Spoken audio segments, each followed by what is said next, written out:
Welcome to the Casting Across Fly Fishing Podcast. I'm Matthew of castingacross.com, where I explore the quarry and culture of fly fishing.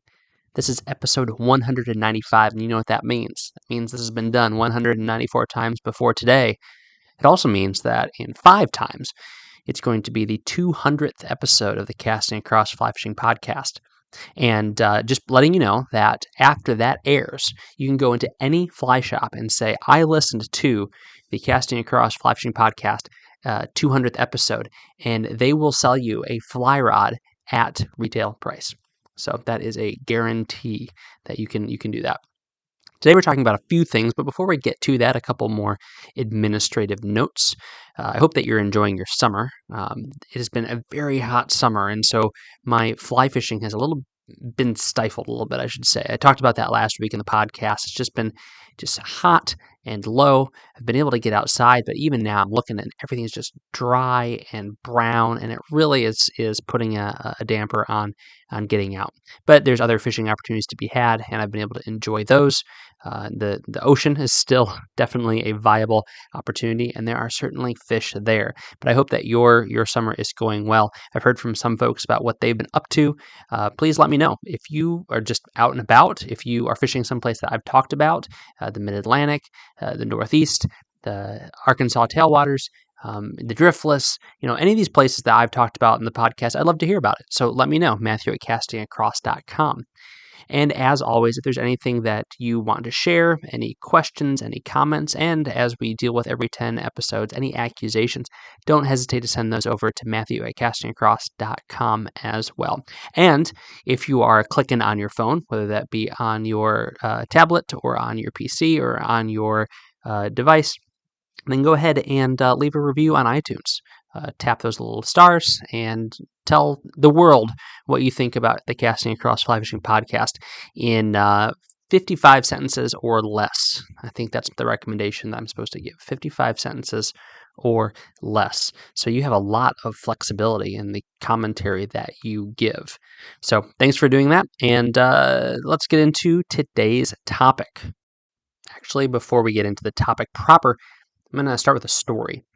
So there was a creek that I fished a lot, probably in the times logged in my lifetime in the top 5 of streams I fished. And of a particular stretch of water, there was a couple of pools that I absolutely loved fishing. 1, they were productive. 2, they had big fish in them. So there was lots of fish in them, and there was big fish in them.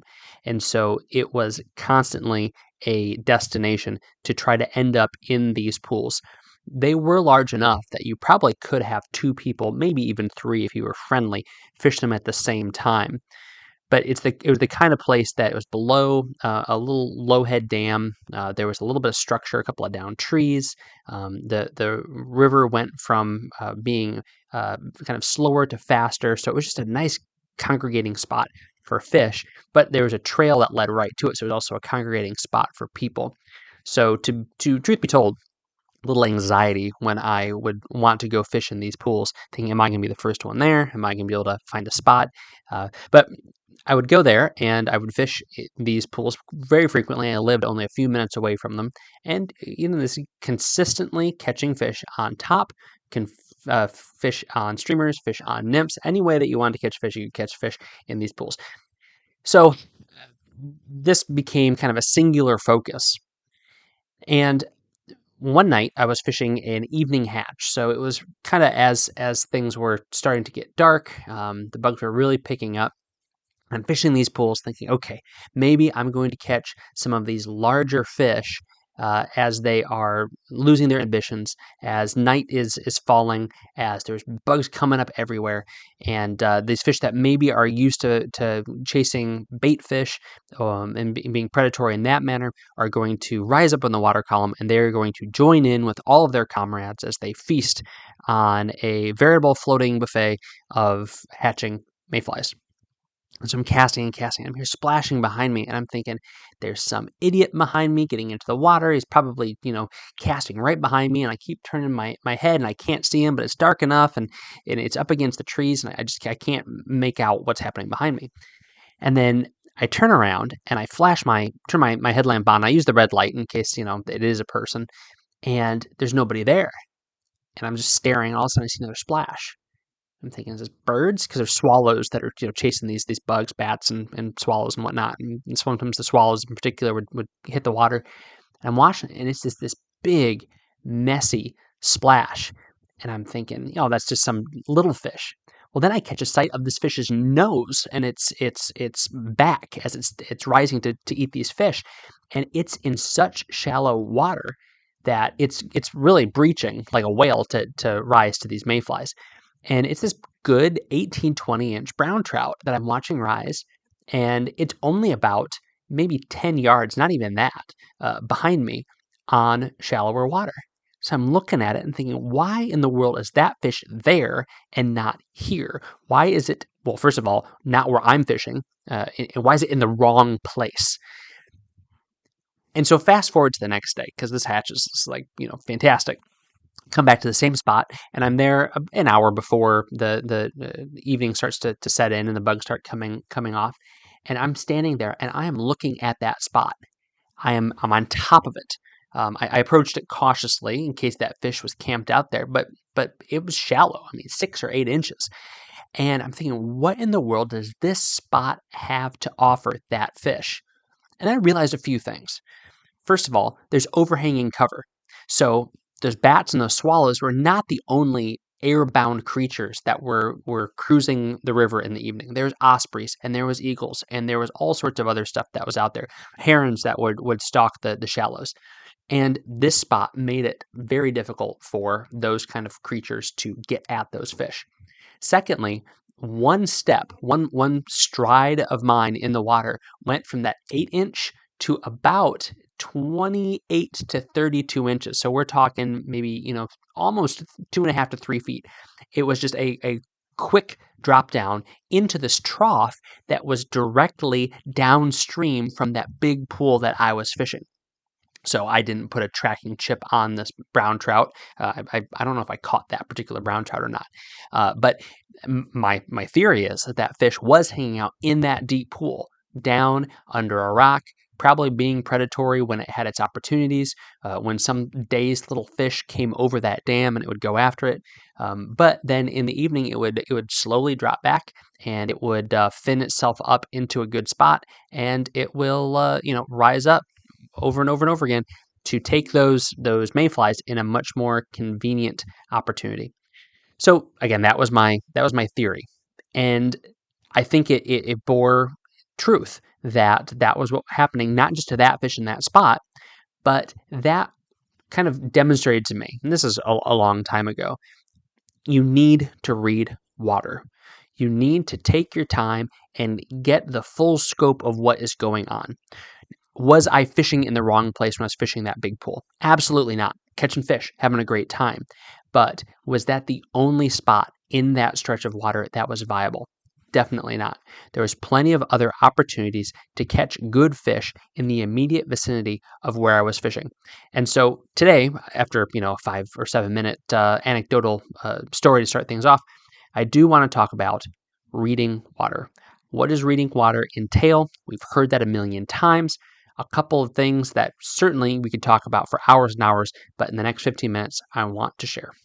Whether you are a new angler that is really trying to get a grip on how to read water and figure out where fish are and where you should be standing and where you should be making your presentation, or you're a seasoned angler who is trying to categorize how you think for the intended purpose of passing it on to somebody, a kid or somebody that you're trying to teach how to fish, the easiest way that I like to break down reading the water is 4 parts. This might not be original to me. I can't necessarily cite somebody, but it's nothing revolutionary. 4 parts. First, what is above the water. Secondly, what is on the surface of the water. Thirdly, what is in the water. And fourthly, what is on the bottom of the water. So looking at it from a top-down perspective, all 4 of those aspects matter. So let me give you quick examples of each, and I'll break them down. What is above the water? Are there trees overhanging? Is there a cliff? Is there an exposed bank? What's above the water? Secondly, what's on the surface of the water? What does the current on the surface tell you about that water? Is it going fast? Is it going slow? Is there a seam between fast and slow water? Thirdly, what is in the water? Is there a rock? Is there a tree? Is there an old tire? What do you see there? Fourthly, what is on the bottom? What is the contour? Is it shallow? Is it deep? Is it shallow to deep? Is it deep to shallow? Is it sandy? Is it rocky? Is it a large rock? Is it small rocks? So that is what we're talking about with this kind of fourfold paradigm for reading the water. And all of these are important because every one of them impacts the comfort level that trout have in any particular place, as well as their chances of being in that particular place for the purposes of feeding.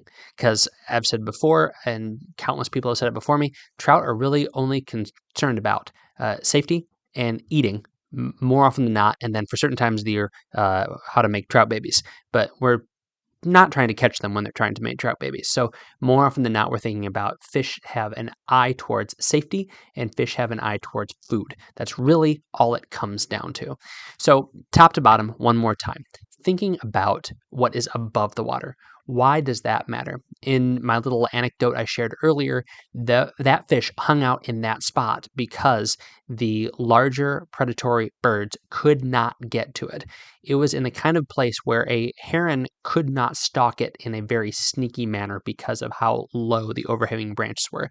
It is in the kind of place where no raptor, except for one with like Top Gun style maneuvering skills, was going to be able to maneuver underneath those branches. So that fish, in its wisdom, and I use that in air quotes, was positioning itself in a place where it could rise in shallow water with reckless abandon, feeling very safe.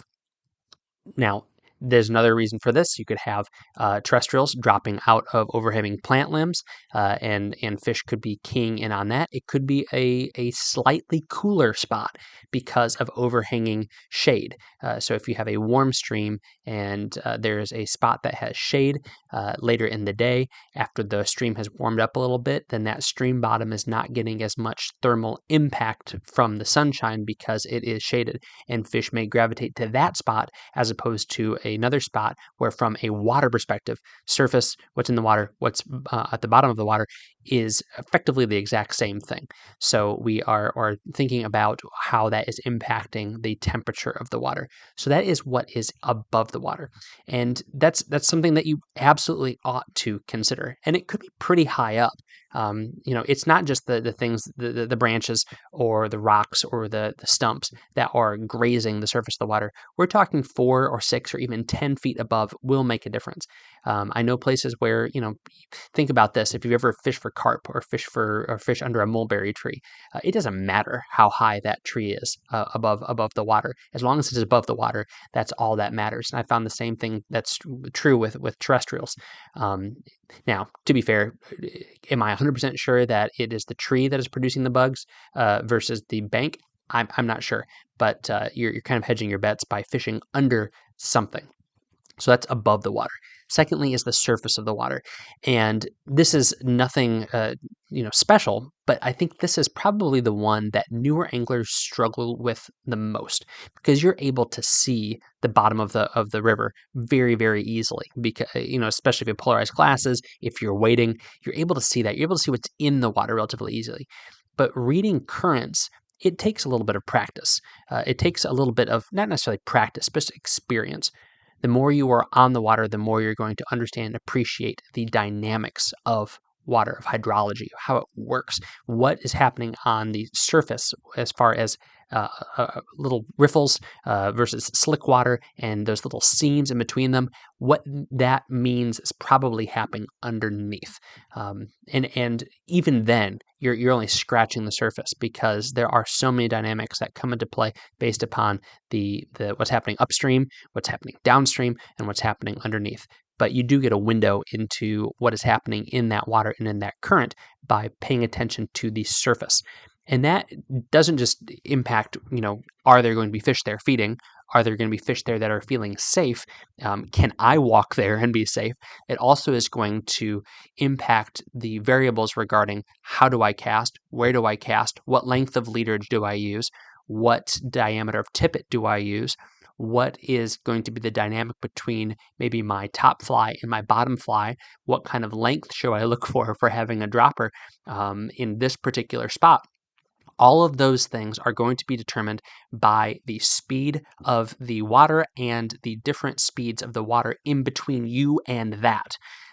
Not very, very few streams, even like a channel, like if you were thinking of like a canal or a ditch that is perfectly straight, the water is not going to flow even on the surface at a consistent speed from one bank to the next bank. There is going to be different dynamics and variables that come into play based upon the most minute features of the stream bank and of the stream bottom. And then you factor in again what's happening upstream and downstream, and that blows everything up. So that might seem like a lot of information, but ultimately what it means is look at the water that's right in front of you. The water that is right in front of you, like in front of your knees if you're wading. How fast is that moving? Now look 4 feet in front of that. Is that moving at the same speed? Does the water have a little bit more chop or less chop?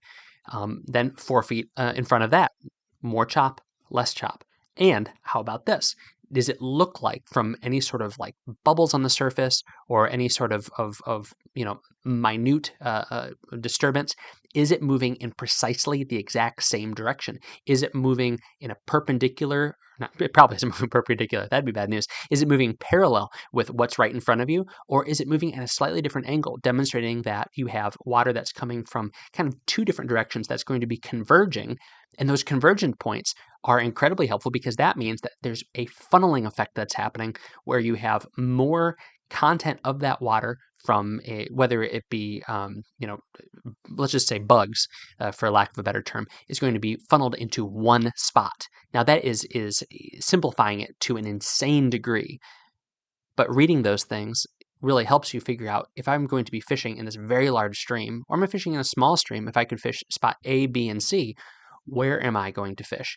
And you can see that in the glassiness of the surface versus the broken nature of the surface. And then you're able to see those seams, which we talk about seams all the time, where there are two surface characteristics that are running up against each other. And again, at the most simple level, what that means is that you have a spot where there could be more food flowing through at a faster rate, and a fish could sit in a slower pocket of water. So it's able to optimize its caloric expelling and its caloric intake by not using as much energy and taking in the most amount of energy. So that is the surface of the water, that dynamic. Again, so much more to say on that. But I've found that it really is just experience and playing with casting, playing with leader lengths, and coming to figure out, okay, this much split shot in this kind of current does this to my fly. Mending over this current impacts my presentation in this way. But at least just being cognizant. You don't have to have the right answers. You just need to gather the right data. And as you gather the right data of this impacts me in this way, fish respond in that way, then you're able to have the data that you need to make those adjustments, which more often than not aren't significant adjustments. They are minor adjustments because fishing is very intuitive. Nothing is moving in a way that is antithetical to the way that we move through the world. All of the same rules of physics are still in play, even on a trout stream. So above water, on the surface of the water, in the water. This might be, I guess, the simplest one. Is there structure in that water, in the sense that there are large rocks or there are boulders? Now those boulders are going to be impacting that surface current, and so you're able to kind of put those two pieces together. The current's doing this because there's this big boulder that's down there on a relatively flat surface. Is it gravel? Is it sand? And then it kind of gets to the point of being stream bottom. But when I think stream bottom, I really think more of contours than I do about material or makeup. Is there a spot where there's a big pile of sticks? Why is there a pile of sticks? Well, that might indicate that is a spot where there is a little bit of less current, where it's not being blown out. Is there again, litter? Is there a tire there? Is there a barrel there? Is there a stump there? Those are things to pay attention to because fish key in on that. And it's also worth paying attention to because that's where you're going to lose flies. But, losing flies and catching fish oftentimes kind of go hand in hand. So that's kind of the simplest one. fish are going to key in on things that they can get behind, then they get in, they can get under. But more importantly, I would say bait fish can really key in on that. And when it comes to like leaf litter and sticks, bugs are going to go all into that. So whether it be fishing downstream of that or fishing in it, you're going to have opportunities to capitalize on food sources. Fourthly and lastly is the bottom contours. This is ultimately what made me discount the spot where that large fish was feeding in that opening anecdote, because I thought, oh, it's way too shallow. Well, it is way too shallow under normal circumstances in a vacuum. However, the fact that it was right next to a deep trough that led to a deep pool made that a very viable spot when coupled with the fact that it was that overhanging cover. So those two kind of aspects put together made it a very viable spot to fish for a big fish. So know your bottom contours. My favorite way to figure this out is trial and error by wading. You don't want to wade deep. You don't want to be unsafe. As I talked about last week, on low water events, get in there and figure things out. Figure out that, oh my goodness, the spot that I thought was deep is actually not that deep. The spot that I thought was shallow is not actually that shallow. This undercut bank is actually super undercut. You can figure those things at low water events. You're also able to take advantage of that. Different seasons, you notice when things freeze up, when they don't freeze up. But get to know the bottom contours, because that has an impact on the surface flow, but it also kind of demonstrates how might fish move. If fish are generally speaking moving from point A to point B, they're not going to take a straight line, and they're not going to go across shallow. They're not going to go across rocks. They're going to stay in that deep, cooler, more oxygenated current. And that might be a place where they end up holding as if they are not the biggest frog in the puddle, as it were, between two pools. So get to know those spots. And those are also, as you cast, you're going to want to cast into those spots so that your fly is going to follow the natural flow and trajectory of the water. If you want to fish the head of a pool, for example, you're not going to cast in the most convenient spot for you, which might be shallow, because that's not where the majority of the insects are going to be originating from as they move into the pool. It might work. There's always exceptions to the rule, but you want to follow the bottom contours and optimize where your fly is coming from. So fourfold method: what's above the water, surface of the water, in the water, bottom of the water. That's a lot. I probably could have talked more about that, and I definitely could have talked more about that. But if you have any questions or if you have any thoughts about that, let me know. This should be something to explore later. Maybe break each one of those down in an individual podcast or an individual article. Nothing revolutionary. There are some great books out there on this, some great YouTube videos, all sorts of stuff that you could take advantage of to learn more. But as I said, when it comes to some of the most important ones, which if I were to pick one, I would say surface. What's going on the surface? That's just experience. Get out there, do it. Play with different leader lengths, different casts, different mending, and you will start to figure out very quickly all those variables that you need to know so that you are able to make better presentations. That's some good language right there. This week on castingacross.com, the Monday article is called Fly Fishing Show 2022 Consumer Choice Awards. Now, this is really cool. So one of my favorite things about going to the Fly Fishing Show every winter and spring is seeing all the new stuff that's out there.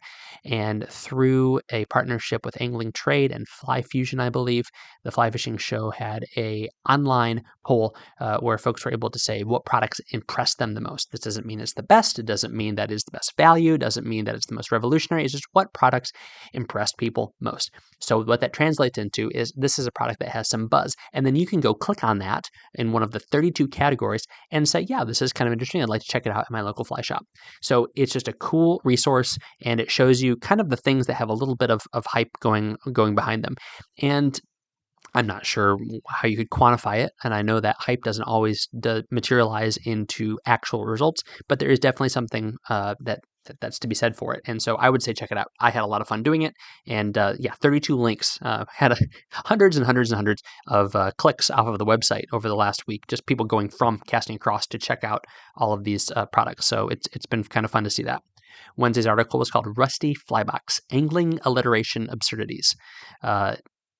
It's 3 posts, all of whom's title were angling alliteration. So it was humor articles, and each one I resorted to the cheap gag of using alliteration in the title. But as I write in that post, fly fishing humor is like the hardest thing for me to write. It's like my favorite thing to write, but it's also the hardest. It's easier for me to talk about how to read water, but because you can just do that kind of flow, stream of consciousness. But to write humor, you really got to think. So check those out if you at all have a sense of humor, and if you don't, then that's on you. This week's recommendation are life jackets from Astral. Astral is my favorite wet wading shoe, period. I have two pairs, the Brewer as well as the TR1 Mesh. Fantastic grip and keeping junk out. Love them. But that's not what I'm talking about. I'm talking about their life jackets. I fish with the Sturgeon. Now, this is a premium life jacket, but at the same time, as we've gotten as a family more into water sports, I realized that that's like a normal price, $150 for a good quality life jacket.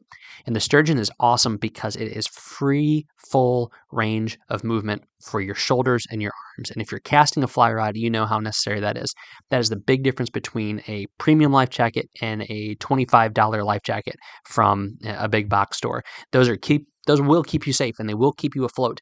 But when it comes to paddling and when it comes to casting, to have that sort of function and free movement of shoulders and arms and elbows, it is just something that another $50 is definitely worth it.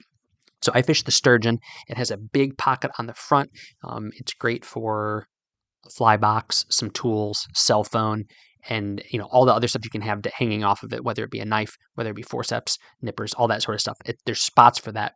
Lots of adjustment points. It fits me when I've got a parka on in the wintertime when I am duck hunting, and it fits me in the summertime when all I have on is a t-shirt. So there's the Sturgeon, and then there is the V8 Fisher. The V8 Fisher is a little bit of a different design. It doesn't have a full back, and it doesn't have one pouch. It has a couple of pockets on the side. Definitely check them both out. I'll put a link to the life jacket section on Astral's website on this post's page on castingacross.com.